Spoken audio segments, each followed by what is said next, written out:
Bueno, este tema de hidratos de carbono corresponde dividirlo en dos clases por la amplitud del tema y porque antes de entrar en la parte biológica es muy importante definir conceptos y estructuras primarias, ¿sí? ¿Qué es un hidrato de carbono? Perfecto. ¿Qué función tiene? ¿Cómo lo ubicamos químicamente? Bueno, eso es lo que vamos a preparar para este comienzo de la clase y vamos a iniciar con los monosacáridos, ¿sí?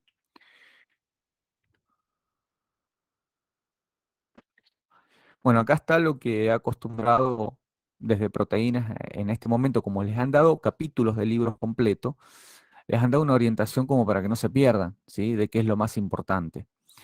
Bueno, en esta clase lo que he preparado es hasta monosacáridos, ¿sí? Luego vamos a ver los disacáridos y los polisacáridos. Perfecto. Entonces, hasta monosacáridos, todo lo que ustedes ven es lo que está preparado para esta clase, excepto algunas cositas de monosacáridos que las voy a incluir, como es, por ejemplo, la fórmula de Howard, ¿bien? Eso lo voy a incluir en la clase próxima. Bueno, vamos a definir qué es un hidrato de carbono. Bien, entonces los hidratos de carbono, también llamados carbohidratos, glúcidos o sacáridos, reciben todos esos nombres.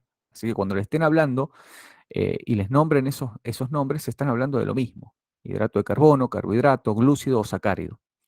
Son sustancias orgánicas. ¿Por qué? Porque vienen de la familia del carbono.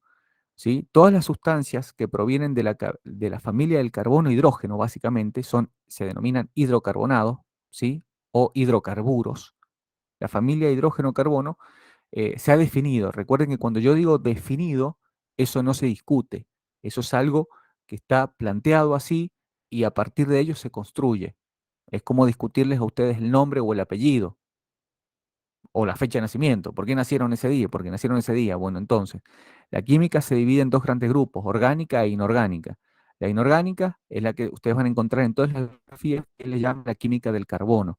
Bien, e inmediatamente les nombra el hidrógeno, carbono-hidrógeno. ¿Sí? Entonces, los hidratos de carbono, carbohidratos, glúcidos o sacáridos pertenecen a esa familia. ¿Sí? A la familia de la química orgánica que es, como dice acá, son sustancias orgánicas. ¿Qué quiere decir? Que los encontramos presentes en los organismos vivos. ¿Sí? Y la unidad fundamental de la vida es la célula. Eso ustedes lo están desarrollando a lo largo del curso con la doctora Fuentes. Ahora, fíjense en que no solamente está compuesta por hidrógeno y carbono, que es el común denominador de todas las sustancias orgánicas, sino que ¿quién se agrega? Se agrega el oxígeno. ¿Sí? Entonces, hidrógeno, carbono, como toda sustancia orgánica, y se agrega el oxígeno. Eso es un hidrato de carbono. Y luego dice algo importante para nosotros poder definir químicamente un hidrato de carbono, que presentan los primeros dos componentes, si leemos cuáles fueron los dos primeros que nos nombró la definición, hidrógeno, oxígeno. Voy a cambiar al puntero. Ahí está. Entonces dice que presenta el hidrógeno y el oxígeno en la misma proporción que aparece en el agua. ¿Qué quiere decir? En el agua tenemos el doble de hidrógeno que de oxígeno, eso se refiere a la misma proporción. Entonces, en un hidrato de carbono, químicamente es un compuesto que está integrado por hidrógeno, oxígeno y carbono, y el hidrógeno está en doble cantidad, ¿sí? Que el oxígeno, lo mismo que pasa en la molécula del agua. ¿Mm? Eso lo podemos ver en estas estructuras que están de ejemplo, y esta es la fórmula general con la cual vamos a identificar un hidrato de carbono. Esto es muy importante. Y aparte, me agrega otra información muy importante para definir un hidrato de carbono, es que N tiene que ser mayor o igual que 3. ¿Quién es N? N es el número de átomos de carbono. ¿Sí? Esta es la fórmula general, CH2, oxígeno. Ven que acá vemos que la proporción, siempre en un hidrato de carbono voy a tener el doble de hidrógeno que de oxígeno. Y N me va a indicar el número de átomos de carbono que va a tener ese carbohidrato, glúcido o sacárido. Y existe para carbonos iguales o superiores a 3. Entonces, esto es muy importante para que nos ubiquemos qué es un hidrato de carbono, qué es químicamente. ¿Cuál es la estructura? Bueno, un poco se repite lo que venía diciendo, pero acá se focaliza en otros aspectos, ¿sí? Seguimos trabajando con la misma imagen anterior, pero nos focalizamos en otros aspectos. ¿Qué nos dice? Que la estructura química, bien, es como que ahora eh, localizamos mejor qué es lo que está sucediendo. En la otra era como muy general, carbono, oxígeno, hidrógeno. Ahora nos habla de grupos funcionales. ¿Mm? Dice, son compuestos con un grupo carbonilo, que a continuación de esta diapositiva voy a ir explicando cuál es el grupo carbonilo, ¿bien? Cuál es el grupo aldehído, cuál es el grupo cetónico, porque si no identificamos eso va a ser imposible que podamos identificar una estructura. ¿Mm? Entonces son compuestos con un grupo carbonilo formando ya sea un grupo aldehído o un grupo cetónico, ¿bien? Y que tiene dos o más grupos hidroxilos. Entonces, bueno, a continuación los vamos a ir definiendo. Bueno, ese que vemos ahí, este que he marcado ahí con rojo, ese es un grupo aldehído. Ya lo vamos a ver a continuación en detalle. Otra cosa, un carbohidrato o hidrato de carbono o glúcido o sacárido, como dijimos al comienzo, también pueden contener en su estructura nitrógeno, fósforo o azufre. Bien, dentro de esta estructura puede estar incluido esos grupos. Bueno, eso le va a dar un nombre diferente, ¿sí? Y les va a dar un funcionamiento químico distinto debido a la presencia de esos grupos atómicos. Bueno, son también llamados, como dijimos al comienzo, sacáridos, azúcares o glúcidos. Y acá algo importante que deben recordar. También se consideran glúcidos a las sustancias que se obtienen a partir de la hidrólisis de hidratos de carbono. Cuando escribo muchas veces HC, me refiero a hidratos de carbono. ¿Sí? Entonces, los derivados por hidrólisis, que eso lo vamos a ver más adelante, también se les llama glúcidos. Eso es importante. Bueno, ¿cuáles son las funciones? Bueno, primero, antes de explicar este cuadrito, vamos a apuntalar algunos conceptos importantes respecto de las funciones de los hidratos de carbono. Son las biomoléculas más abundantes de la Tierra. Dato súper relevante. Esto tiene que ver con esta imagen. Son la mayor fuente de energía en la gran mayoría de los procesos biológicos. Abundan en tejidos vegetales y animales y están disueltos en los líquidos orgánicos. En el libro le habla de humores, ¿sí? Y ustedes van a decir, o se equivocó el libro, o qué quiere decir con esa palabra. Bueno, es un sinónimo que se utilizaba antiguamente, en realidad, por eso el libro hace referencia a un término viejo, para referirse a los líquidos corporales, ¿bien? Antiguamente se le llamaba humores, ¿bien? Entonces, pero en realidad son líquidos, por eso acá le he puesto una palabra más afín a lo que ustedes están acostumbrados, ¿sí? Entonces, los vamos a encontrar en tejidos vegetales y animales, a los hidrocarbonos en gran cantidad, y también disueltos en los líquidos corporales, ¿sí? Orgánicos, porque recuerden, cuando hablamos de líquidos orgánicos no solamente nos referimos al cuerpo humano, si bien ustedes eh, lo polarizan en ese sentido, que es el sentido que ustedes lo deben estudiar y comprender a fondo, pero también los líquidos orgánicos son los que están dentro de un organismo vegetal, por ejemplo, que también es un ser vivo y que también tiene líquidos, ¿bien? Y también formando moléculas complejas, ¿sí? Del mismo origen. ¿A qué se refiere el mismo origen? Origen orgánico, origen de la vida, porque los hidratos de carbono pertenecen a las sustancias orgánicas, como dijimos en las primeras diapositivas. Bueno, ahora nos focalicemos en esta imagen, que esta imagen es, la verdad, muy rica, nos va a ofrecer mucha información. Y fíjense en acá, acá tenemos el proceso de la fotosíntesis y tenemos como un espejo, por así decirlo, ¿bien? Eh, el proceso de la respiración. El proceso de la fotosíntesis es muy común. ¿En dónde? A ver si recuerdan algo de la secundaria o de la primaria incluso.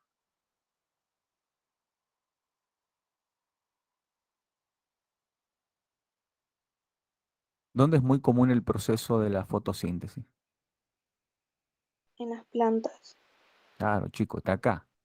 Si no, no están viendo la imagen, ¿sí? Bien, las plantas son, por así decirlo, el punto más álgido donde se produce este proceso químico, ¿bien? Y súper importante para nuestro planeta, porque ¿qué hacen las plantas? Las plantas captan oxígeno, el oxígeno proviene de la humedad del agua, ya sea que el agua esté en el aire o esté, como todos sabemos, bajo tierra, la humedad de las raíces. Puede captar de ambos lados. Y ustedes van a decir, agua en el aire. Sí, chico, el agua todos sabemos que existen los tres estados, como la mayoría de las sustancias, ¿sí? Los tres estados de la materia. Y aunque en algunos lugares haya mayor humedad que en otros, por ejemplo Tucumán, la provincia de ustedes es una provincia de elevada índice de humedad. ¿Qué quiere decir? Que tienen alto contenido de agua, ¿bien? Es la masa gaseosa en el aire. Nosotros somos la antípoda de ustedes. Acá en San Juan nos caracterizamos por tener muy bajos índices de humedad. Bien, o sea, nuestra masa gaseosa, el aire que nosotros inhalamos cada vez que respiramos, lo mismo que las plantas, tiene un índice de humedad, tiene muy poca cantidad de agua en el aire. Perfecto. Ahora, bueno, sabemos que la Tierra también, obviamente, que ustedes también tienen mucha mayor humedad en la Tierra que nosotros. Nosotros somos de clima desértico. Bueno, entonces, del agua que puede estar en el aire o en la Tierra, las plantas, ¿qué es lo que hacen? Rompen químicamente los enlaces y obtienen el oxígeno. Bien. Y también ocupan el agua como tal, la molécula como tal, como vemos en la reacción química. Perfecto. Entonces, ocupan esos dos reactivos, agua y oxígeno. Pero es mucho mayor la cantidad de oxígeno que se produce en la fotosíntesis. Y que es muy importante, que toman del medio ambiente el dióxido de carbono, que sabemos que es un gas de efecto invernadero, significa que es un gas que retiene grandes cantidades de energía en forma calórica y eso hace aumentar los índices de temperatura promedio de la Tierra, que es lo que vienen escuchando ustedes seguramente hace ya bastante, porque esto es viejo, el calentamiento global. Bien, el dióxido de carbono que está en el aire tiene esa particularidad de absorber altos niveles de energía calórica y aumentar la temperatura promedio del planeta. Y eso hace que el equilibrio ecosistémico, ¿sí?, se desregularice. Perfecto, y de ahí hay pero un montón de efectos inimaginables, ¿sí? Cambios en todo lo que es la flora, en todo lo que es la fauna, en los ciclos, digamos, cronológicos del tiempo. Por eso es que muchas veces tenemos inviernos más largos, veranos más cortos, o periodos de lluvia, en momentos donde hay más sequía, bueno, en determinados lugares. Así que es increíble los efectos que se produce por el calentamiento global. O sea, son muchísimos, son muy diversos. Entonces, las plantas cumplen una función muy importante porque fíjense en que en la parte del reactivo de esta reacción química consumen dióxido de carbono. O sea, este gas que produce el elevamiento de la temperatura promedio de la Tierra, las plantas lo consumen y eso es bueno. ¿Y qué consumen aparte? Consumen agua. Bien, y aparte consumen algo que acá no está, que es la energía. Acá lo nombra, no aparece en la reacción química, pero nombra que lo necesita la reacción, que es la energía de la luz solar. Con esa energía se activa este proceso. Por eso es tan importante también la energía solar, la energía lumínica, para este proceso que llevan a cabo todas las plantas. ¿Y qué me elimina? Fíjense, ¿qué me elimina? Oxígeno. Eso es importantísimo, porque eso es lo que nosotros más queremos. Sacar el dióxido de carbono, la concentración de dióxido de carbono en el aire y aumentar la concentración de oxígeno. Y acá viene lo que nosotros estamos estudiando, que son los azúcares. Recuerden que los hidratos de carbono también son llamados sacáridos o azúcares, o glúcidos, o carbohidratos. Bueno, entonces, en la fotosíntesis vemos que se producen hidratos de carbono. Bien, y que estos hidratos de carbono la planta los va a utilizar para nutrir su célula. Más adelante lo vamos a nombrar, acá dice, son la mayor fuente de energía. ¿Energía para quién? Para los seres vivos. ¿Y en dónde necesitamos la energía? En la célula. Recuerden que así como tenemos una célula animal, tenemos una célula vegetal. Bien, entonces, este es un ejemplo, la fotosíntesis, donde mediante esta reacción química, que está bastante simplificada, se producen hidratos de carbono. Se toma dióxido de carbono, se toma agua del medio y energía solar, se produce oxígeno y se produce hidrato de carbono. Este oxígeno lo elimina al ambiente la planta, no lo ocupa. Pero el azúcar sí, lo ocupa para su nutrición, para su crecimiento. Y acá tenemos el otro proceso, la respiración, ¿sí? Dice la mayoría de los organismos vivos. Yo la verdad que no voy a hablar algo que no sé si todos, acá dice la mayoría, no sé si todos, exclusivamente todos los seres vivos sí o sí respiramos, pero creería que sí, ¿sí? Y bueno, la respiración la estamos llevando a cabo en este momento, ¿sí? Nosotros inhalamos y exhalamos de forma involuntaria prácticamente, ¿sí? Y en ese proceso, fíjense en que es como que esto se invierte, ¿m? Totalmente invertido, fíjense. Por eso es que es un muy buen ejemplo para que ustedes vean cómo funciona como fuente de energía los azúcares. Acá produciendo, ¿sí? Azúcares, y eso brinda energía a la célula, y acá consumiendo los azúcares como energía para que la respiración se lleve a cabo. O sea que cada vez que nosotros respiramos, necesitamos hidratos de carbono. Fíjense en que para que se lleve a cabo la respiración, la parte izquierda de la reacción química sería la inhalación. Si lo tendríamos que corresponder, sería la parte inhalatoria. Cuando nosotros inhalamos, ¿sí? Inhalamos aire. Y ese aire tiene aproximadamente un 21% de oxígeno. Aproximadamente. Porque del aire nosotros utilizamos el oxígeno en el proceso de respiración. También utilizamos el nitrógeno, pero en otras reacciones. Acá no estamos centrando en la respiración. Entonces, cuando nosotros consumimos aire, el 70% es nitrógeno y el 20% es oxígeno aproximadamente. El oxígeno es el que interviene en esta reacción química, ¿sí? Entonces, ese 20% aproximadamente de oxígeno que hay cada vez que nosotros inhalamos, lo necesitamos. ¿Y qué necesitamos? Hidratos de carbono. Por eso es que debemos consumirlos, ¿sí? Debemos consumirlos ¿en dónde? En la dieta alimentaria que tenemos. Perfecto. Esto es el reactivo, la parte de la inhalación para que se lleve a cabo el proceso de respiración. Y luego, ¿cómo se completa el proceso de respiración? Con la exhalación, que vendría a ser representada por la parte derecha, el producto de la reacción química. Por eso el que no sabe química no puede aprender el funcionamiento del cuerpo. ¿Mm? Y la parte derecha, que es el producto, ¿qué tenemos? Nosotros cuando exhalamos, lamentablemente liberamos gases de efecto invernadero. Liberamos dióxido de carbono. Y también se genera agua. Que cada vez que nosotros exhalamos se genera agua. Parte de esa agua la exhalamos en forma gaseosa y parte queda dentro de la reacción, o sea, queda dentro de nuestro cuerpo. ¿Sí? Y acá dice cómo obtiene energía, porque este proceso, la fotosíntesis, es un proceso endotérmico, que significa que necesita energía para llevarse a cabo.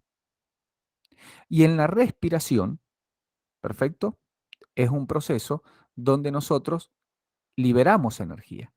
Y esa energía, ¿de dónde proviene? De los enlaces químicos, de los hidratos de carbono, de los azúcares. ¿Mm? Esos enlaces cuando se rompen, liberan energía. Y esa energía es la que nosotros vamos a liberar en el proceso de la respiración. Parte de esa energía es calórica. Recuerden que nosotros somos máquinas térmicas. ¿Qué quiere decir que somos máquinas térmicas? Que producimos calor. Por eso es que cuando hay muchas personas encerradas dentro de un lugar, se empieza a elevar la temperatura y sentimos que nos asfixiamos y necesitamos abrir las ventanas. ¿Bien? Bueno, porque recuerden que la energía no se crea ni se destruye, es un principio de conservación de física, sino que se transforma. Entonces, la energía que está contenida en los enlaces químicos de los azúcares, al llevarse a cabo el proceso de respiración, se libera. Y esa energía, que se llama energía química, cuando está contenida dentro de los enlaces, se transforma, por ejemplo, en una de tantas energías que se transforma en energía térmica. Y esa energía térmica se utiliza para elevar la temperatura del aire cuando exhalamos. Fíjense que cuando inhalamos aire frío, generalmente. Y cuando exhalamos, la mayoría de las veces a temperatura ambiente, exhalamos aire a mayor temperatura. Entonces, parte de esa energía se va en la elevación de la temperatura del aire que nosotros exhalamos. Y otras partes de esa energía se transforma en calor necesario para otras reacciones químicas que son paralelas a la respiración. Estamos aislando solamente la respiración. ¿Sí?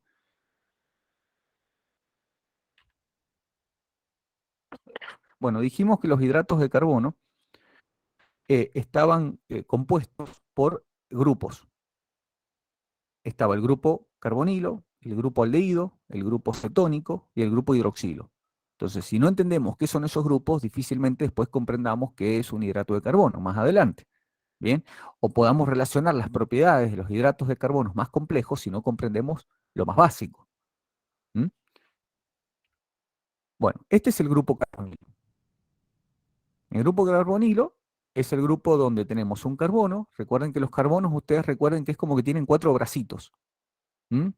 Cada brazo en realidad es un electrón, que él siempre busca completarlo con otro que coloque otro electrón, porque se une por enlaces covalentes orgánicamente a los compuestos o a los grupos funcionales adyacentes.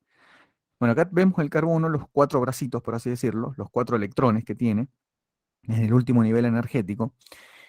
Y el grupo carbonilo se caracteriza por ser un átomo de carbono que tiene sus cuatro brazos y tiene dos unidos por enlace doble con el oxígeno. ¿Sí? Siempre es importante recordar acá que el oxígeno va a tener, ahí lo agrego, dos pares de electrones libres, estos que estoy marcando en este momento.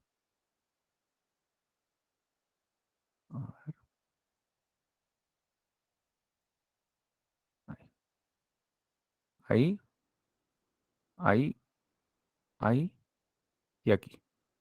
Bien, esos son importantes recordarlos, porque esos son los que le dan la característica, bien, al grupo eh, del oxígeno y al grupo carbonilo en general, de aceptar sustancias electrofílicas, sustancias que tienen afinidad por los electrones. Bueno, esto que voy a explicar acá, ¿sí? Es básico. ¿Por qué? Porque siempre en un hidrocarburo, por lo menos los más simples, los monosacáridos, que son los que vamos a ver hoy, nosotros siempre vamos a partir ya sea de un, una acetona o un aldehído. Bien, eh, sería una polihidroxialdehído o una polihidroxicetona. Eso es también una definición de un hidrocarburo. Entonces, nosotros vamos a tener, en este caso, este es el grupo carbonilo, el mismo que está acá, está dibujado acá. Y acá vemos que tiene, fíjense, en los dos pares de electrones libres, que son estos dos que yo agregué en rojo acá, que están acá dibujados, así están orientados espacialmente. Y acá el carbono tiene un enlace simple. Acá está dibujado uno de estos dos enlaces simples y el otro enlace simple está dibujado con la unión pi que tienen los otros electrones del carbono y del oxígeno. Ahora, fíjense en que este enlace, cada enlace es un par de electrones compartidos. Entonces, por eso acá remarca el par de electrones donde generalmente, ¿qué va a pasar? El oxígeno, por ser más electronegativo, esto lo expliqué en clases anteriores, tira, bien, con mayor fuerza de los pares de electrones compartidos. Por eso es que el extremo del oxígeno se considera un extremo negativo y el del carbono positivo. O sea, este extremo negativo y el carbono positivo, que es lo que está marcando acá. Bien, si bien es neutro, pero tiene una polaridad. Siempre el grupo carbono polariza. Eso lo hemos visto en las proteínas también. Entonces, va a suceder que el oxígeno, en algún momento, eh, impulsado por el medio, o sea, recuerden que esto generalmente nunca está solo, siempre está en un medio que puede ser ácido, puede ser básico, va a romper ese enlace, uno de estos dos enlaces, en este caso este que estoy marcando acá, este, y se va a llevar ese par de electrones. Acá, ¿ven? Acá ahora antes tenía 4 libres, ahora tiene 6 libres. ¿Y ahí qué va a suceder? El carbono va a quedar positivo totalmente, se llama carbocatión. Y ahí va a venir y se va a anexar un nucleófilo. Un nucleófilo es una sustancia negativa que tiene 2 electrones y que necesita un centro positivo. Entonces viene y coloca esos 2 electrones y ahí se forma esta estructura intermedia. Y luego, bien, va a venir una sustancia electrofílica, como un ácido, este que está acá sería un ácido, hidrógeno B sería un ácido, y se va a liberar este enlace, va a dejar los electrones y se va a ir positivo, y se va a unir a este otro extremo. Recuerden que este tenía 6 electrones libres, va a tomar un electrón libre y va a neutralizar la carga negativa del extremo positivo, del extremo negativo, perdón. Bien, y se va a formar esta estructura. Bueno, ¿por qué es importante esto? Para que ustedes vean cómo un hidrocarburo puede partir de una acetona o un aldehído a convertirse en un alcohol. Esto es una reacción importante, se llama mecanismo general de proceso de adhesión nucleofílica del grupo carbonilo y que explica la formación de los carbohidratos. Tú puedes decir, profe, no, pero esto no está ahí o no. Bueno, lo van a necesitar. Más adelante lo van a necesitar y es ahora el momento de verlo. Bueno, y queda esta otra sustancia negativa que se liberó, ¿no? Se llevó el par de electrones y liberó el hidrógeno, que es el anión del ácido. Bueno, este es el grupo aldehído. Ahí presentamos hace un rato el grupo carbonilo. Bueno, en un grupo aldehído, ¿está el grupo carbonilo o no?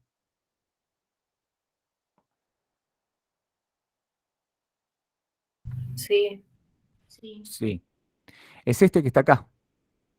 Perfecto. Ahora, ¿qué hace que sea precisamente aldehído y que no sea carbonilo? Bien, este sería el grupo carbonilo. ¿Ven? ¿Qué es lo que hace que sea aldehído? Bien, que uno de los bracitos tiene que estar unido al hidrógeno y el otro a una cadena R. Una cadena R le llamamos a cualquier otro enlace que tenga ese carbono. Entonces, eso hace que el grupo carbonilo se convierta en un grupo aldehído.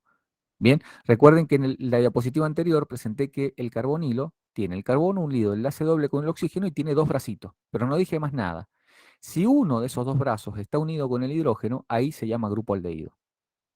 Acá le he puesto una imagen solamente, no les voy a explicar todas estas reacciones, de todas las reacciones que puede experimentar un grupo aldehído. Miren, todas precisamente debido a la naturaleza del grupo carbonilo. Y todas estas reacciones, ¿por qué? Por lo que expliqué anteriormente, por el proceso de adición nucleofílica que expliqué en la diapositiva anterior. Se pueden generar todas estas reacciones.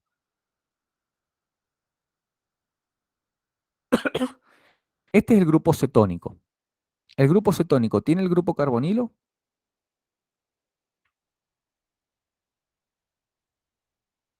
sí, también. también, ¿sí? Tiene el carbono con un doble enlace unido al oxígeno, estaría acá. Y tiene los cuatro bracitos. Pero ¿qué hace que un grupo carbonilo sea un grupo cetónico? Que tiene los otros dos brazos ocupados con cadenas laterales distintas. Por eso acá llama R1 y R2. Perfecto. Estas cadenas pueden ser cualquier cosa, chicos.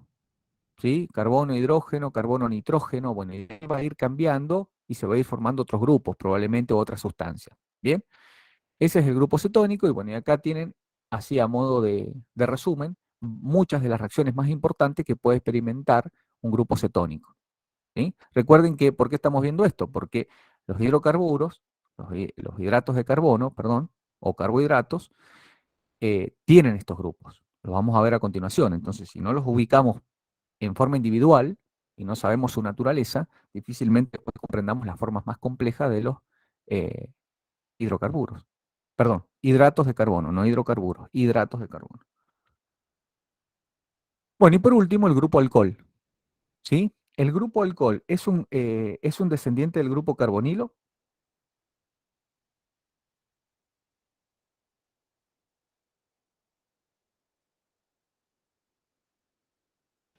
Creo que no. No.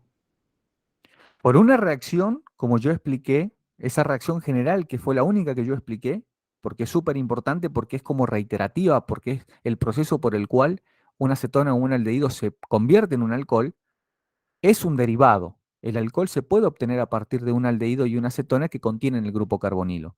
Pero el grupo alcohol, este que vemos acá, no contiene el grupo carbonilo. Uy, perdón, acá. ¿Sí? No lo contiene. Porque para contenerlo debería tener el carbono unido a un doble enlace con el oxígeno. Eso no lo vemos acá. ¿Sí? Así que el grupo alcohol no contiene el grupo carbonilo. El cetónico y el aldehído sí. Bueno, ahora vamos a la clasificación de los hidratos de carbono. Bueno, yo he puesto esta clasificación, he puesto también las que les propone el libro, ¿sí? Porque esta a lo mejor también les ayuda a comprender. O sea, hay varias formas de clasificarlo. Esta forma de clasificar va a estar en función. Acá se ha hecho en función de tres cosas. Por la posición del grupo carbonilo, dependiendo de dónde esté ese grupo carbonilo, va a ser una aldosa o una cetosa. Las aldosas son las que provienen del aldehído y las cetosas son las que provienen de las cetonas o grupo cetónico. Ya lo vamos a ver en detalle a continuación para identificarlas mejor, porque acá está como la clasificación escrita, pero no estructural. ¿Mm? Bueno, y hay ejemplos, por ejemplo, valga la redundancia, que proviene de una aldosa es la glucosa y la que proviene de una cetosa es la fructosa, que más adelante las vamos a ver. Otra forma de clasificarlos es por el número de átomos de carbono. ¿Por qué? Porque si no, esto se pierden ustedes. Cuando leen la bibliografía, por ahí les habla de aldosas, por ahí les habla de triosas y es como que se pierden. Entonces, por eso este cuadro me parece que les va a ayudar con eso. Otra es por el número de átomos de carbono. Cuando ustedes escuchen triosas, tetrosas, ¿sí? Bueno, pentosas, hexosas, bueno, ¿a qué se refiere? Al número de átomos de carbono que tiene.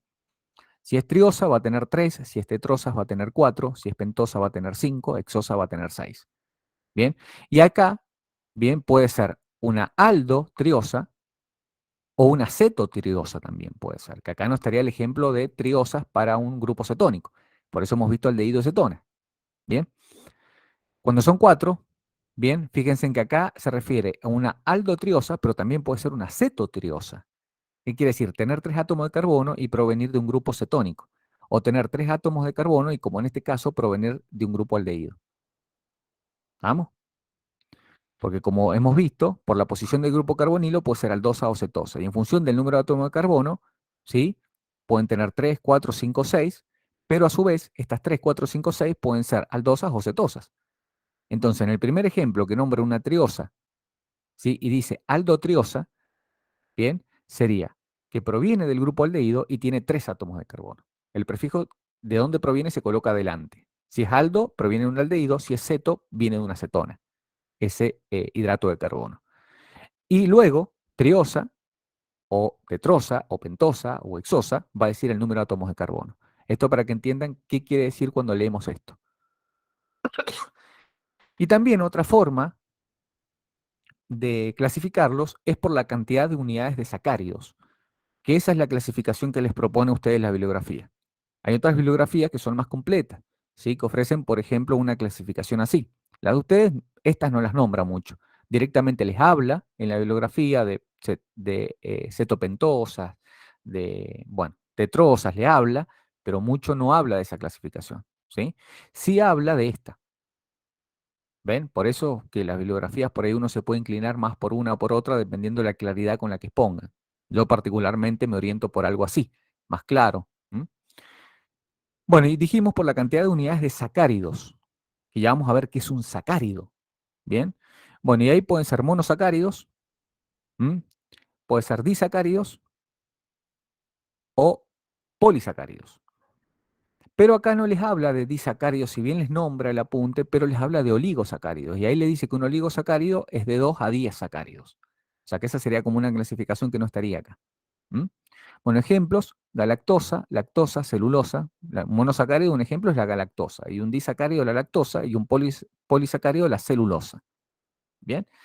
El oligosacárido sería algo más grande que un disacárido, pero es a partir de 2 hasta 10. Y polisacáridos en realidad sería a partir de 10 en adelante, o 11 en adelante. Si el 10 lo toma el oligosacárido, el polisacárido sería a partir de 11 sacáridos, o 11 monosacáridos. Quiere decir que tiene una sola unidad sacárida. Tenemos que ver qué es, porque si no, no van a comprenderlo.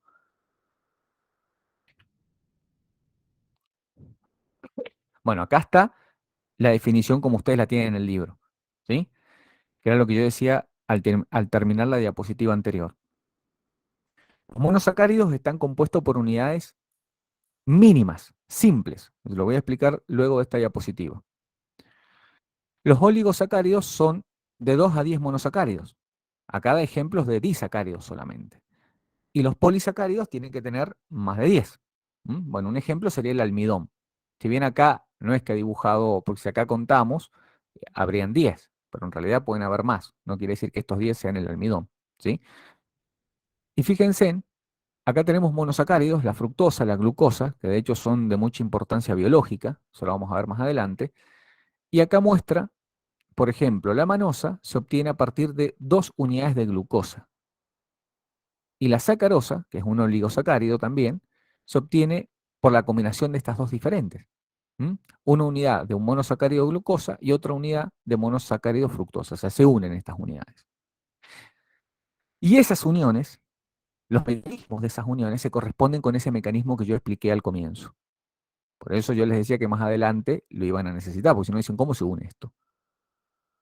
Y después, fíjense, en muchas unidades de glucosa juntas forman, mediante esa unión, forman un poligosacárido, por ejemplo, el almidón.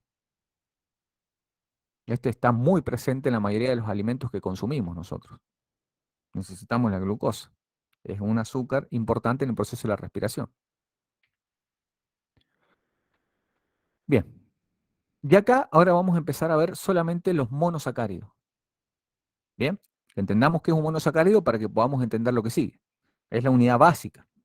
¿Qué vamos a ver primero? Fíjense, son azúcares que no se pueden descomponer en otros más simples. Eso es un monosacárido, porque veníamos hablando de monosacárido, de disacárido, de poli, pero ¿qué era un monosacárido? Bien, bueno, esa es la definición concreta. Un monosacárido es un azúcar, se denomina monosacárido aquel azúcar que no se puede descomponer en otra más simple. A partir de ellos se originan los demás glúcidos, o sea, son el ladrillo fundamental, así como los aminoácidos eran la estructura mínima de una proteína. Bueno, el monosacárido es el ladrillo, la estructura más pequeña de un hidrato de carbono. ¿Ven? Tienen, para denominarse monosacárido, ¿sí? Tienen entre 3 y 8 átomos de carbono. Ustedes, los que el libro les nombra, que de hecho son los más importantes, varían entre 3 y 6. Todo esto que estoy agregando, por ejemplo, el libro no lo dice. No lo dice con claridad. Entonces, por eso lo he agregado. Bueno, y químicamente, tanto un monosacárido como un disacárido, todos en general, químicamente son compuestos polihidroxialdehídos o polihidroxicetonas. ¿Qué quiere decir? Poli significa muchos. Hidroxi significa que tienen el grupo alcohol. Hidroxi hace referencia al grupo alcohol que vimos adelante. Y aldehídos porque el grupo principal es un grupo aldehído. Y si no, los otros son los polihidroxicetonas. Estas serían las aldosas y estas serían las cetosas. Bien. Y las polihidroxicetosas también, poli, que tiene varios, hidroxi, grupos, alcoholes, y cetonas, que el grupo químico funcional principal es un grupo cetónico. Eso es, digamos, la explicación de esto. Y acá tenemos un cuadro fenomenal donde, bueno, aclara, porque si no, muchos términos es lógico que los confundan. Los monosacáridos los podemos dividir primero en dos grandes grupos, cetosas y aldosas. ¿Sí? ¿Cuáles son las cetosas? Las que poseen el grupo funcional cetónico. Que fíjense que tanto el cetónico como el aldehído tienen el grupo carbonilo, que es lo que expliqué anteriormente. Ahora, para que sea cetona, recuerden que tienen que haber dos grupos diferentes. Ahí se los voy a agregar ahí arriba, porque eso no estaría acá en la imagen. Tiene que tener un R1 y un R2. ¿Mm? O sea, radicales distintos a un lado y al otro. En realidad pueden ser iguales también estos radicales, ¿sí? Pero al colocarle R1 y R2 pueden ser diferentes o pueden ser iguales. En cambio, si coloco el R1 y R1, estoy diciendo que sí o sí tienen que ser iguales. En cambio, si coloco sufijos diferentes, pueden ser iguales o pueden ser distintos. Aclaro eso. Y las aldosas poseen el grupo funcional aldehído, que es un grupo carbonilo, que uno de sus brazos tiene hidrógeno y el otro brazo tiene una cadena lateral, que le vamos a colocar acá R. Ahí está. Entonces, eso es la primera división, la más grande, la que ustedes deben tener presente. ¿Sí? ¿Cuáles son cetosas y cuáles son aldosas dentro de los monosacáridos? Que son el ladrillo con el cual se construyen todos los hidratos de carbono. Ahora, ¿qué son?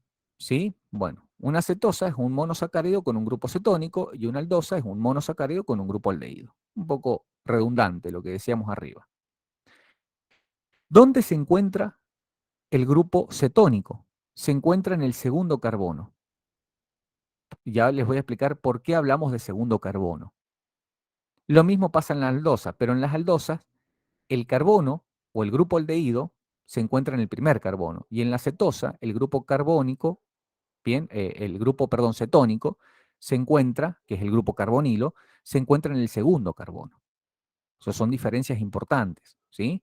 En las cetosas el grupo carbonilo o cetónico se encuentra en el segundo carbono y el grupo aldehído en las aldosas se encuentra en el primer carbono. Bueno, para nombrarlos, un poco de esto lo dijimos antes, se agrega el prefijo ceto en las cetosas, por eso era cetotriosa, cetopentosa, cetohexosa, y en las aldosas se agrega el prefijo aldo.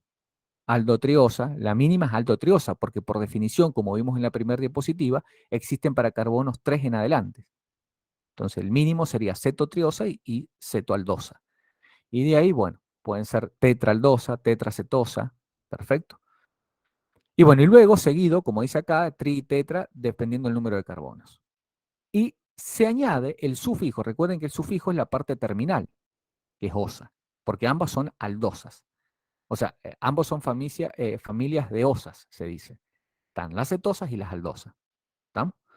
Entonces se agrega el sufijo osa, por eso es eh, aldo, penta.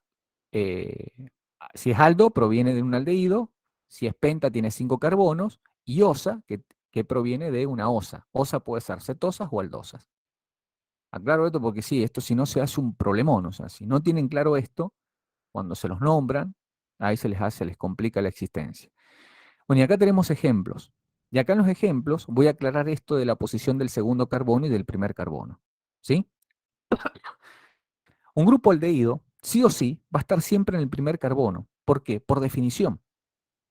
Claro, acá ustedes, antes de ver los hidratos de carbono, deberían haber visto química orgánica funcional. Estamos hablando de haber visto amidas, aminas, alcoholes, aldehídos, cetonas, ácidos carboxílicos. Esa es toda una química orgánica básica, ¿sí? Que muchos la ven en el secundario, sobre todo los que salen de las unidades orientadas en naturales. Y bueno, muchos no, obviamente, porque no salen de esa modalidad. Entonces, el no haber visto eso es lo que complica acá que yo tenga que explicar por qué en una aldosa el grupo aldehído se sitúa en el primer carbono. Eso es así por definición, ¿sí? Siempre, si la sustancia tiene el grupo aldehído solamente puede ubicarse en el carbono extremo. Y como los demás grupos que tienen un hidrato de carbono tienen menor eh, relevancia química, porque hay un orden de relevancia, que ese orden también, yo acá tengo que eludir a que ustedes lo saben y no es así, entonces se lo tengo que explicar. También corresponde a eso que les decía anteriormente. Hay una relevancia, no tiene la misma importancia en una sustancia orgánica un grupo carboxílico que un grupo alcohólico, que un grupo aldehído, que un grupo cetónico, que un grupo amino. No, ¿estamos? El que tiene mayor importancia es el grupo carboxilo o el grupo carboxílico. Y de ahí para abajo se empiezan a ubicar. Perfecto. Ahora, si nosotros tenemos una aldosa, un hidrato de carbono que tiene el grupo aldehído, por definición, el otro grupo que va a tener es el grupo alcohol, el OH, el que estoy marcando acá en el ejemplo de las aldosas. ¿Bien? Y entre estos dos grupos, ¿quién tiene mayor importancia? El aldehído. Entonces, en el carbono del aldehído, que siempre por definición va a estar un extremo, como vemos acá, ¿sí? R vendría a ser toda esta otra parte. Ahí lo voy a marcar para que de paso nos vamos ubicando quién es R. ¿Qué color vamos a usar acá? O el rojo. El rojo. En este primer ejemplo, que es el gliceraldehído, D, de hecho, el más simple, todo esto que está acá, ¿ven? Es el R que nombrábamos allá. ¿Ven? El R es todo lo que está unido a ese carbono. Y ahí vemos que tenemos el doble enlace con el oxígeno, como por definición se define un aldehído, y sí o sí tiene que tener un brazo ocupado con un hidrógeno. Entonces, si tiene 4, no hay forma que el grupo aldehído pueda estar en otra posición, porque no tiene más brazos. Entonces, sí o sí tiene que estar en un extremo, o acá o al final, pero no puede estar en otro lugar. ¿Sí? En el segundo ejemplo, ¿quién sería el R? Todo esto que está acá. ¿Ven? Y en el tercer ejemplo, el R sería todo esto que está acá. Pero ven, es un aldehído. Es un aldehído que tiene muchos grupos hidroxi, muchos grupos alcoholes. Estos OH son grupos alcoholes, como hemos visto anteriormente. Por eso sería cetohidroxilado, o sea, policetohidroxilado serían estos. Perdón, polihidroxi, pero no serían cetos, sino sería aldosas, ¿sí? Polialdoxihidroxilados, todos estos que están acá, ¿sí? Polihidroxialdehídos también, polihidroxialdehídos, todos estos que están acá, polihidroxialdehídos. Tienen muchos grupos, hidroxi son grupos alcohólicos y es un aldehído elementalmente, ¿sí? Pertenece a la familia de los aldehídos. por el grupo aldehído que no tiene otra opción, como marca acá, de siempre situarse a un extremo. Ahora, ¿cuál es el carbono 1 acá? El carbono del grupo aldehído. Y de ahí se empiezan a contar para abajo.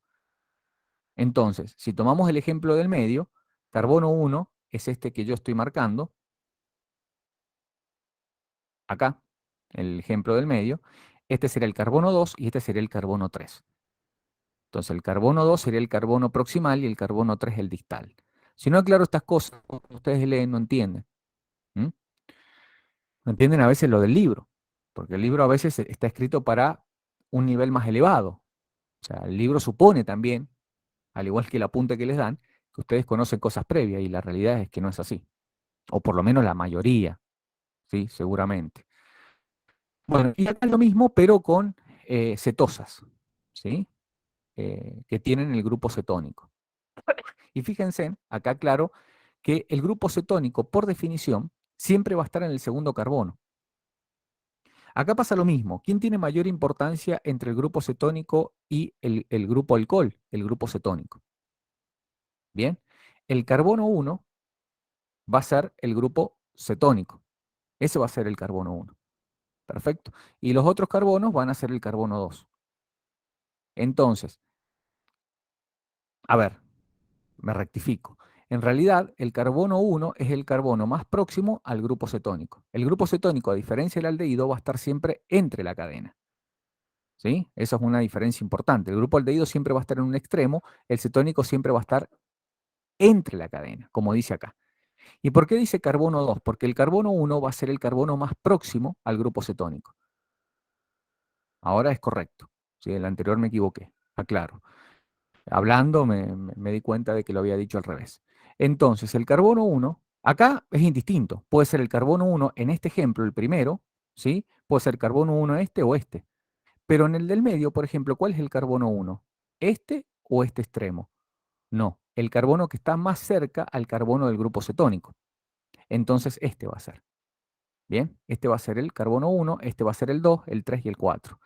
Acá, ¿qué pasa? Lo mismo. ¿Cuál es el carbono que está más cerca del grupo carbonilo o el grupo cetónico? ¿Sí? Este. Este está más lejos. Entonces, este es el carbono 1, este es el 2, 3, 4, 5. Por eso que acá dice que siempre el grupo cetónico se encuentra en el segundo carbono.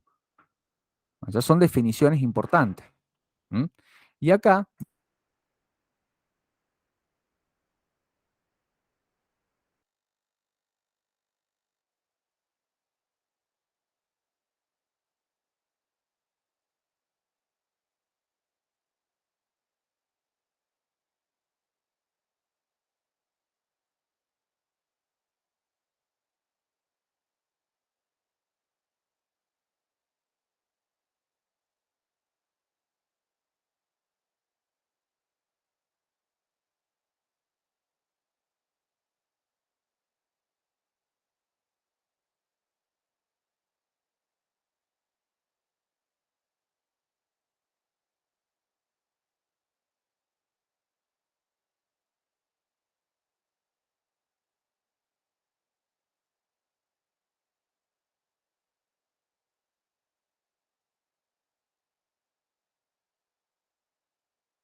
Hola chicos, dejaron de presenciarnos, ¿cierto?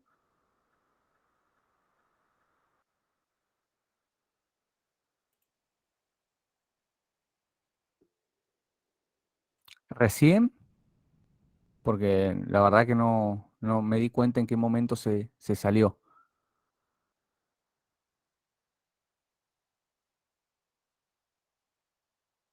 Bien, ¿puedo empezar a explicar de acá? O a ver, denme un segundito. ¿Cuál es la diapositiva anterior? Ahí les muestro. Eso les iba a decir. Es- Sí, ahí dejó de escucharse. De escuchar, o sea, no me escucharon. Claro, se trabó la llamada y La no se llamada, escuchaba sí, nada. sí, eso me di cuenta. ¿Escucharon la parte? Igual la grabación no se pierde, eso es importante, por más que a veces la llamada se interrumpa. Pero esta última parte fue lo que yo expliqué cuando marqué acá quién era R1 o R2 en estas estructuras, por ejemplo, la cetosa, cetotetrosa, ¿bien? Esta parte la alcanzaron a ver cuando yo empecé a marcar acá con R,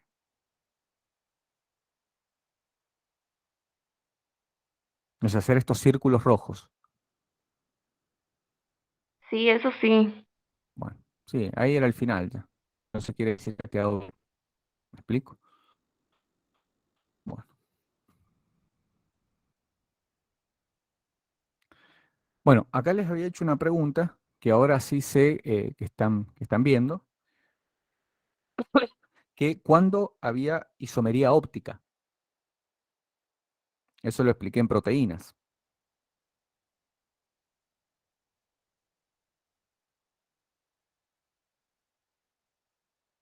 ¿Qué es necesario para que exista la isomería óptica? Recuerden que la isomería óptica en este caso eran dos compuestos que tenían la misma estructura molecular, pero que su disposición de las uniones, de los elementos, ¿sí? Es distinta, o sea, la disposición espacial. ¿Qué era necesario para que existiera isomería óptica? Puede ser que sea un carbono quiral, o sea que estén completos las cuatro, si no me equivoco, creo que era así. ¿Está bien? ¿Está bien? No, acá no hay problema. Si para eso están. Prefiero que se equivoquen conmigo y no que se equivoquen en el parcial. Así que acá lo que ustedes digan es válido, chicos. Perfecto, de ahí lo corregiremos, le agregaremos. Dijiste una parte que es correcta, carbono quiral.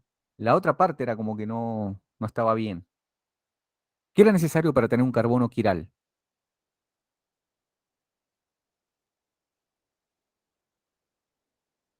¿Cuándo denominamos carbono quiral o carbono asimétrico? Porque es lo mismo.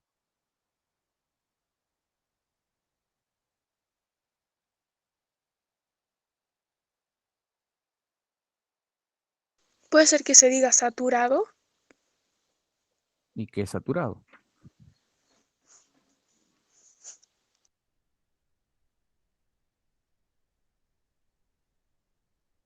Saturado, aclaremos conceptos, ¿ven? Conceptos que es muy común que aparezcan en la bibliografía y que ustedes por ahí los confunden. Saturado significa que tiene los cuatro carbonos, ¿sí? Los cuatro enlaces ocupados. Eso es saturado. ¿Estamos? Ahora, que sea quiral no es lo mismo, o que sea simétrico. Que sea quiral o asimétrico significa que esos cuatro enlaces son enlaces con grupos diferentes. Y eso es lo que me va a dar origen a un enantiómero. Enantiómero es una sustancia que tiene isomería óptica y que cada sustancia tiene otra sustancia que es su imagen especular, se le llama. Bien, que es como colocarla enfrente de un espejo.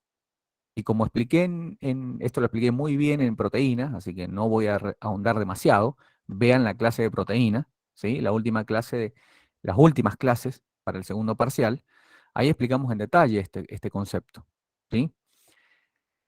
No sé si se podían superponer, como la mano derecha con la izquierda. Perfecto. Si yo las ubico uno sobre la otra, me van a dar imágenes diferentes. Pero sin embargo, las dos manos tienen el índice, el dedo gordo, el anular, todos los mismos dedos, pero cuando yo los superpongo geométricamente no se generan la misma forma. Bien, bueno, eso es lo que quiere decir acá con isomería óptica. Y como dice acá, chicos, acá lo está diciendo, ¿sí? Deben tener 4 radicales distintos o asimétricos, y ese carbono que tiene los 4 radicales distintos o asimétricos se llama carbono quiral. ¿Mm? Bueno, no voy a ahondar demasiado porque esto ya lo expliqué anteriormente, y acá tenemos en este caso aldosas. ¿Por qué? Porque provienen del grupo aldehído. ¿Y cuál es la aldosa más simple? O sea, ¿cuál es el monosacárido más simple que pertenece a la familia de las aldosas? El gliceraldehído. ¿Por qué? Porque es una aldosa que tiene 3 átomos de carbono. Recuerden que por definición, como dije en la primera diapositiva, los hidratos de carbono existen con la estructura que dije al comienzo a partir de 3 átomos. No hay de 2. Entonces, la mínima unidad de un hidrato de carbono, y en este caso un monosacárido que no se puede, eh, como dijimos, precisamente sintetizar de una forma más simple, es el gliceraldehído. Y acá tenemos la actividad óptica. Tenemos el D-gliceraldehído, que por definición tiene el grupo oxidrilo a la derecha, y el L-gliceraldehído, que por definición tiene este grupo aldehído a la izquierda. Acá tenemos lo que pasaría si yo los enfrento a un espejo. Si yo los coloco enfrente a un espejo, yo le proyecto esta imagen y el espejo me devuelve esta. Y si de luego yo quiero a este, supongamos, levantarlo con la mano, por así decirlo, y ponerlo sobre este, no me van a generar la misma imagen. Bueno, ¿qué propiedad tiene el gliceraldehído? Que tiene un único carbono asimétrico o carbono quiral, que es este. Es el que está en el medio.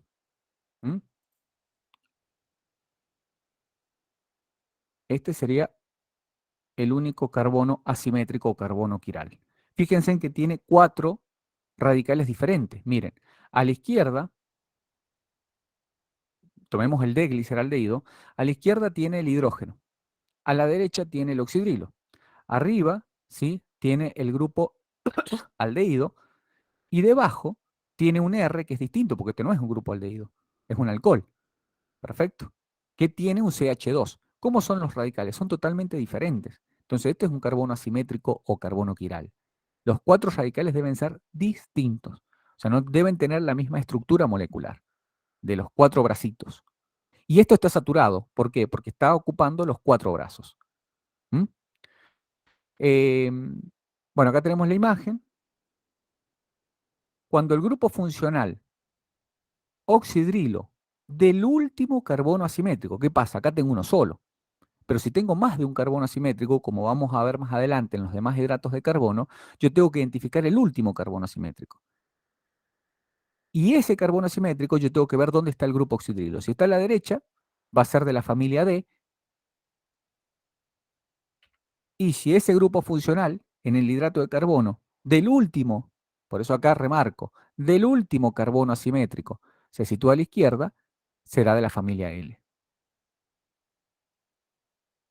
Y algo muy importante, por eso lo he puesto bien grande ahí a la derecha, ¿sí? En la naturaleza, los monosacáridos se encuentran en la forma D. Y recuerden que cuando explicamos las clases de proteína, les dijimos que el organismo y las reacciones biológicas de los seres vivos son muy sensibles a la actividad óptica. O sea, no es lo mismo en una reacción química corporal que sea el D-gliceraldehído que sea el L. No. Te dicen, en eso tan fino, sí, en eso tan fino, de hecho, una persona, supónganse, me estoy inventando algo, porque no sé si existe esa patología, pero supongamos que exista, que hay una patología donde una persona necesita, en una reacción química corporal, X, ¿sí?, la acción de esta sustancia en su cuerpo, y la tiene deficiente, o sea, por debajo, o sea, tiene la cantidad del D-gliceraldehído por debajo, no va a ocupar el gliceraldehído la reacción. Entonces, esa reacción química tiene mucha predilección por la forma D. Y por más que su cuerpo produzca la forma L, ¿sí?, la visión óptica de este no lo va a usar. Y se va a producir la patología, se va a producir la enfermedad. Imagínense lo importante de esto. Nuestro cuerpo, eso no me canso de decirlo, es la máquina perfecta. Yo creo que nosotros vamos a armar robots inteligentísimos, el tema de todo lo que es la nanorobótica, todo lo que es la programación, la inteligencia artificial, pero no creo que, sinceramente, seamos capaces de crear algo como el cuerpo humano. O sea, increíble lo complejo y lo perfecto que es. ¿Mm? Entonces, y acá viene esto, que en la naturaleza los monosacáridos se encuentran en la forma D. Y qué casualidad que es la que más usan los seres vivos. Por eso es que ustedes ven que el libro hace mucho énfasis en la forma D. La forma L, de hecho lo nombra en alguna parte del apunte, que dice que son muy pocos los que se usan en el cuerpo de la forma L. ¿Sí? La mayoría son de la forma D. Bueno, y estos, que son los monosacáridos más simples de la familia de las aldosas, presentan un solo carbono asimétrico. Por último, acá tenemos de esta imagen, voy a borrar esto para que no se superponga, ahí está. Acá tenemos un hidrato de carbono más complejo, de hecho que más adelante lo vamos a tener que estudiar mejor, que es la glucosa, y tenemos la forma D y la forma L, ¿sí? Y acá tenemos, fíjense, en la forma D por convención, y acá ¿qué pasa? Acá no tenemos un solo carbono simétrico, o quiral, ¿sí? Acá, en la glucosa, tenemos 4. Acá tenemos, eso los voy a marcar ahora. Acá tenemos 1, 2, 3, 4 carbonos asimétricos. Este es el 1, el 2, el 3 y el 4. Ahora, ¿por qué yo llamé 1 a este y no le llamé 1 a este? Porque eso es importante. Recuerden que el que a mí me define en la isomería de los hidratos de carbono, D o L, es la posición del grupo oxidrilo del último carbono asimétrico, como expliqué anteriormente. Entonces yo primero tengo que saber cuál es el último. Entonces tengo que numerar. ¿Dónde coloco el 1? Como expliqué en las diapositivas anteriores. En el carbono, cuando es, porque la glucosa proviene de la familia de las aldosas, ¿sí? ¿Cuántos carbonos en total tiene? Tiene 1, 2, 3, 4, 5, 6. Entonces sería la aldohexosa. Bien, aldo proviene de la familia de las aldosas, porque tiene el grupo aldehído, ¿sí? Y hexosa, porque tiene 6 átomos de carbono en total. Ahora, ¿por qué yo llamo carbono 1 a este? ¿Sí? O el primero de los carbonos quirales. Ojo, no es el carbono 1, el carbono 1 en realidad sería este, pero el carbono quiral más alejado o asimétrico sería este. Tiene 4 carbonos asimétricos o quirales, pero el carbono 1 sería este. Si yo nombro en general, sería este. Tendría que hacerlos con diferentes colores.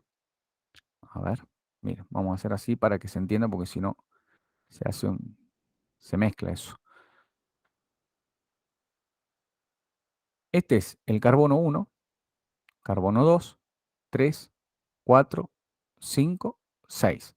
Ahora, de esos, ¿cuántos son carbonos simétricos o quirales? Bueno, sería este, que para mí el rojo sería el carbono, el primer carbono asimétrico o quiral. El segundo, el tercero y el cuarto. ¿Ven? Por eso lo he hecho de diferentes colores. ¿Mm? Tenemos una numeración general, que son 6, y el 1 va a estar en el carbono del grupo aldehído. Recuerden que, como expliqué anteriormente, el grupo aldehído la única opción que tiene es ubicarse en un extremo. O está acá arriba o está acá abajo. Bueno, está acá arriba. Acá este carbono tiene, de los 4 bracitos, tiene uno unido a todo esto. Tiene otro al hidrógeno y el doble enlace con este oxígeno. Eso lo deduzco por la cantidad de estructura atómica que veo alrededor del carbono. ¿Mm? Entonces, este es el grupo aldehído. El carbono 1 tiene que estar en un grupo aldehído en ese carbono, el del grupo aldehído, porque es el que tiene mayor importancia. ¿Estamos? Dentro de los grupos funcionales. Acá tenemos 2 grupos, básicamente. Tenemos el grupo aldehído y el grupo alcohólico. ¿Cuál tiene más importancia? El grupo aldehído. Entonces, el carbono del grupo aldehído es el carbono 1. Y de ahí nombro hacia abajo hasta el 6. Ahora, de esos 6, ¿cuáles son centros quirales o carbonos asimétricos? Estos que he marcado con rojo. 1, 2, 3, 4. ¿Por qué? Porque si ustedes se paran acá, van a ver que los 4 enlaces son diferentes. Bien, son distintos. Está saturado, cada uno con un brazo distinto, y los radicales unidos son diferentes. ¿Y cuál es el carbono asimétrico más alejado del carbono 1? Este. ¿A dónde está el grupo oxidrilo de ese? No debo mirar los demás grupos oxidrilos, debo mirar ese, el grupo oxidrilo del carbono asimétrico o quiral más alejado del carbono 1, que es el carbono del grupo aldehído. Entonces sería este. Y ese está a la derecha.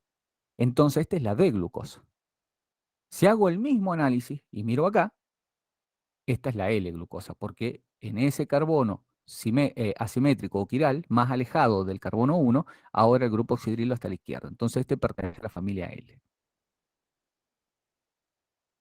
Bueno, y ahí tienen, en el caso de la glucosa, si ustedes la colocan enfrente del espejo, ¿sí? Va a generar dos enantiómeros, el D y el L. Siempre que acá dice D es destrógira y siempre que dice L es levógira.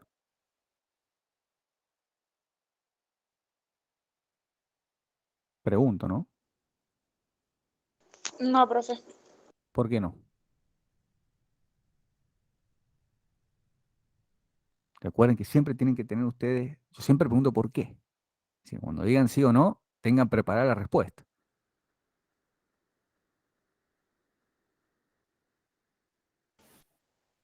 Puede ser porque lo que indica que sea dextrógira o levógira es la posición del grupo hidróxilo, pero si que sea positivo o negativo va a indicar hacia dónde gira la luz polarizada. Perfecto, muy bien, muy completo, muy bien. Una de las pocas veces que no he tenido que agregar explicación. Exacto, ¿sí? De hecho, ustedes pueden tener D, y entre paréntesis, que esto lo expliqué en proteínas, bien, el D y el L se toman como convención, ¿sí? De el D y el L gliceraldehído, y eso se conserva. ¿Mm? Pero aparte, ya este D deja de tener el significado de estrógiro o levógiro, y yo lo debo acompañar del signo positivo o negativo, dependiendo si gira. Si es positivo, es porque gira hacia el sentido de las agujas del reloj, la luz polarizada de la solución. Cuando atraviesa la luz, la solución de ese compuesto mueve el plano de la luz polarizada en el sentido de las agujas del reloj. Ahí sería de estrógiro. Entonces, si la D-glucosa es positivo, coloco D y entre paréntesis el más. Pero ¿qué pasa si es negativo? O sea, gira el plano de la luz polarizada en sentido contrario a la aguja del reloj. Entonces, por más que sea D, entre paréntesis debo colocar el signo menos. ¿Ok? Así que muy bien lo que dijo la compañera y a eso apuntaba. Entonces recuerden que no siempre D y L representan destrógiro o levógiro. Lo que sí definitivamente me da que sea destrógiro o levógiro es el signo. ¿Mm? Bueno, en este caso no se lo ha colocado, pero es lo más completo. Bueno, acá tenemos la familia de las aldosas. Fíjense, ¿cuál es la aldosa más básica? El ladrillo más pequeño de un hidrato de carbono. El D, en este caso hemos tomado los D. ¿Estamos? Podríamos haber tomado los L. ¿Por qué hemos tomado los D? Por lo que dije anteriormente. El libro hace énfasis en los D porque son la preferencia de los procesos biológicos. Tienen una sensibilidad a la actividad óptica de las sustancias muy fina y siempre prefieren los D. Por eso es importante entender la isomería. ¿Mm? En este caso, la isomería óptica. Bueno, acá tenemos el D-gliceraldehído. ¿Qué pasa? Cuando al D-gliceraldehído yo le agrego un grupo, ¿qué grupo es el que le hemos agregado? Este que están acá. Estos grupos del medio son los que se van a ir agregando. ¿Ven? Que es carbono, hidrógeno y el grupo funcional alcohol. Bueno, cuando yo le agrego uno de estos grupos, voy a obtener, ¿sí? Dos sustancias. El gliceraldehído es un enantiómero. Como vimos anteriormente, enantiómero, por definición, era aquella sustancia que tenía actividad óptica por tener un centro quiral. Y vimos que el gliceraldehído tenía un solo carbono quiral, un solo carbono asimétrico. Y iba a dar lugar a dos enantiómeros, que son estos que vemos acá. ¿Mm? Esta es la imagen de este. Ah, perdón, no, acá no están, perdón. Acá no están. Acá está el D nada más. ¿Cuál sería el enantiómero del D? Me confundí. El L, gliceraldehído. ¿Sí? El enantiómero es la imagen especular de este. Entonces, si yo al D lo enfrento al espejo, acá no me sale, disculpe, acá no me sale, habría sido bueno que lo agregue, pero lo acabamos de ver en la diapositiva anterior, tengo el L gliceraldehído. Bueno, ahora, cuando yo agrego, ¿sí? un grupo carbono-hidrógeno hidroxilado, o sea, OH, este grupo, ahí lo voy a marcar, cuál es el grupo que yo agrego.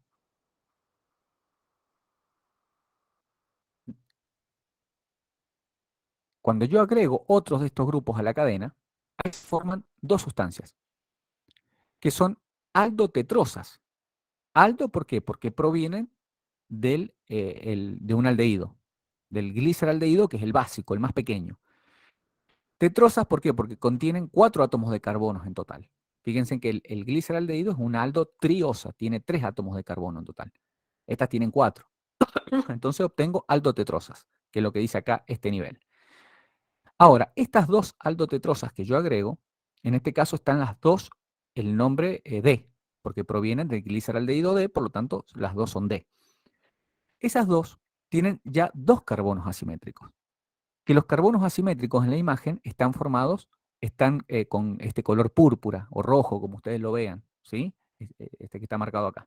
El primero tiene uno solo, ¿sí? La aldotetrosa tiene un solo carbono asimétrico, las aldotetrosas tienen 2 carbonos simétricos.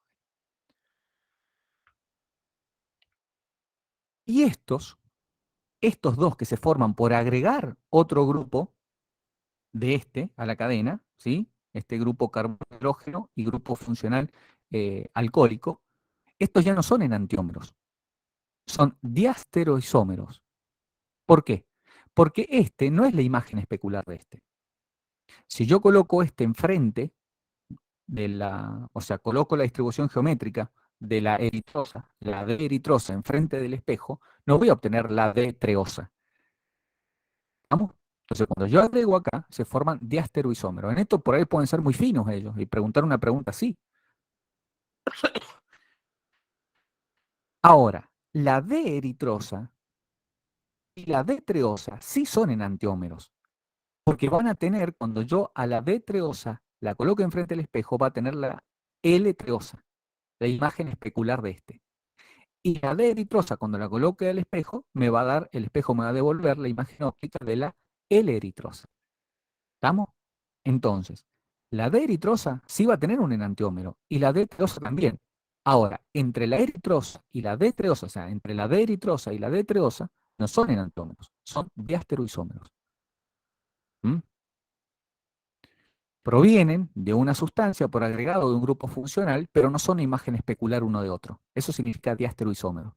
También enantiómero, sí. Uno es la imagen en el espejo del otro, que sería, acá no está el enantiómero de la D treosa, pero sería la L treosa, ¿sí? Y acá tampoco está el enantiómero de la D treosa, pero sería la L eritrosa, perdón, L eritrosa. Se hace un menjunje los nombres a veces. ¿Y por qué es D? Por lo que expliqué anteriormente, ¿sí? El carbono quiral o asimétrico más alejado del carbono 1, el carbono 1 va a estar acá, el más alejado es este, ¿sí? Tiene el grupo alcohólico, el grupo hidroxilo, a la derecha. Todos lo tienen a la derecha. Miren que está marcado acá. ¿Ven? El último carbono simétrico de todos los que están acá en la familia, el último es el más alejado de quién? Del carbono 1, que es el carbono del grupo aldehído. ¿Sí? Ahí va a estar el 1. Los carbonos quirales están todos en púrpura o en rojo. ¿Sí? Y el color del grupo funcional a la derecha es el grupo hidroxilo que está unido al carbono quiral o carbono asimétrico más alejado del grupo aldehído, que es el carbono 1. ¿Mm? Bueno, y de acá están los otros nombres, ¿no? La arabinosa, la silosa, la lixosa. Bueno, acá ustedes ahí van a tener que recurrir a técnicas para memorizar algunos, o por lo menos los más importantes. ¿Cuál es la estructura de los más importantes? ¿Sí? Y fíjense en que cuando estoy en las aldopentosas ya tengo 3 carbonos asimétricos. Y bueno, y cuando estoy en las aldohexosas ya voy a tener 4 carbonos asimétricos. Están todos marcados con rojo los carbonos asimétricos. Y algo importante, el número de isómeros ópticos se calcula con la fórmula 2 a la n, como aparece acá, donde n es el número de carbonos asimétricos. Por ejemplo, vamos a las aldotetrosas, ¿sí? Las aldotetrosas, ¿cuántos carbonos asimétricos tienen?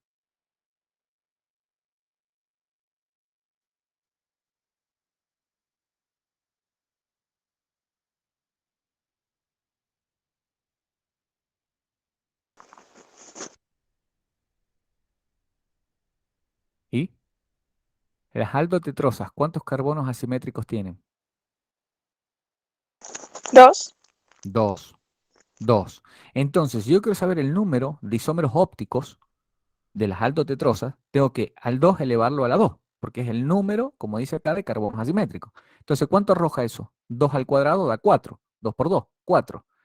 Bueno, acá hay 4. Tú dices, no, pero hay 2. No, pero recuerden que no ha colocado las L.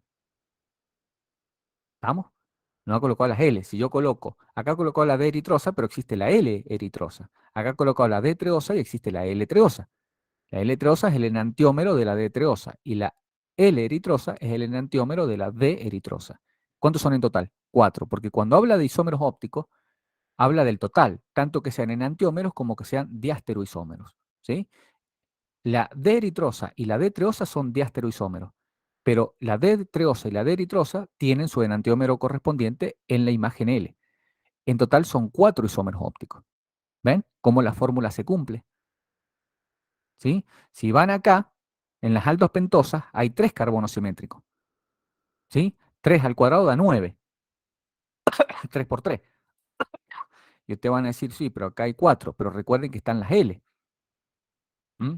Y hay uno que se va a generar, que no lo voy a explicar porque sería que ese da el que estaría faltando. ¿Sí? Pero es 2 al cubo, es 8. Ahí está. 2 al cubo que es 8.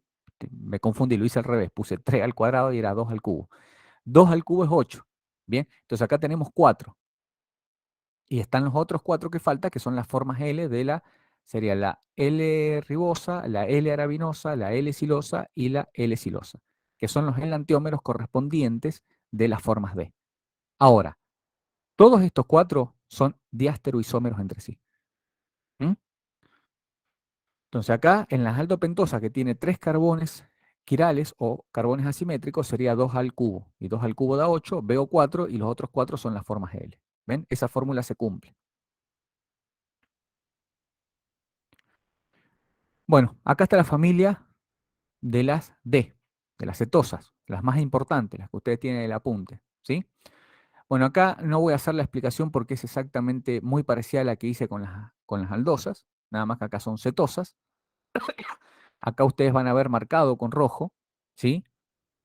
En este caso, el carbono, perfecto, que nosotros tenemos asimétrico, que está más próximo al grupo carbonilo, la posición del grupo oxidrilo me lo define en D. Eso es distinto a las aldosas, porque en las aldosas era el carbono asimétrico más alejado. Bueno, acá es el carbono asimétrico más próximo. Perfecto.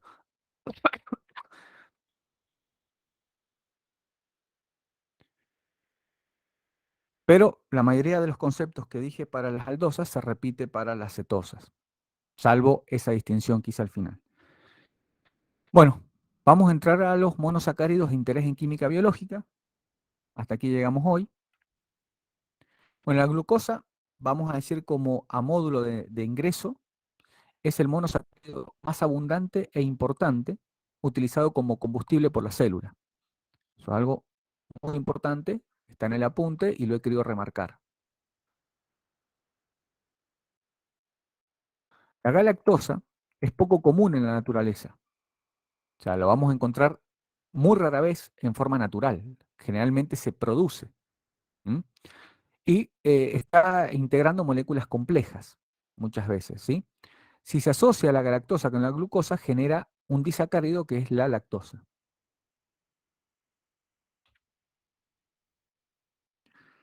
La manosa es una aldohexosa, o sea que proviene de la familia de los aldehídos, y está integrando oligosacáridos, o sea, sacáridos de entre 2 y 10 monosacáridos, y se asocia a las glicoproteínas, eso lo vamos a ver más adelante, que están presentes en los organismos animales, o sea, en la célula animal. Y por último, la fructosa, bien, que son los que les ha remarcado el apunte, que son monosacáridos de interés en procesos biológicos, es una cetohexosa, no es una cetoaldosa. Muchas veces la vamos a encontrar con el nombre de furanosa, eso lo vamos a ver en la próxima clase, porque hace ciclos, y es así como lo vamos a encontrar constituyendo moléculas complejas orgánicas de la fructosa, no como fructosa, bien, que es el nombre que recibe la cadena lineal o alifática, sino formando ciclos. Y ese es el nombre de la furanosa.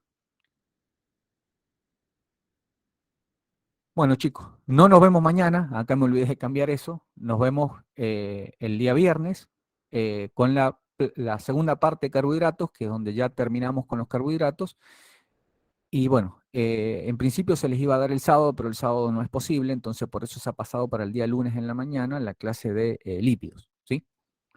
No sé si ha quedado alguna duda, alguna consulta sobre este tema.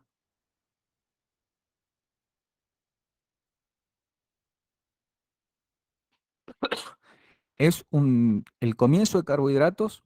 Voy a tener la grabación.